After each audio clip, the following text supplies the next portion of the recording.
for the Toyota Tacoma, all you have to do is just grab your tools right here.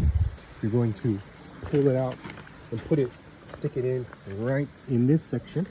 And you're going to turn it to the left, and it's going to lower your tire right here. This is going to allow you access to your spare tire. You put on the tire and you make sure you lock down all of the bolts. And you're going to rotate this clockwise to get this right back up.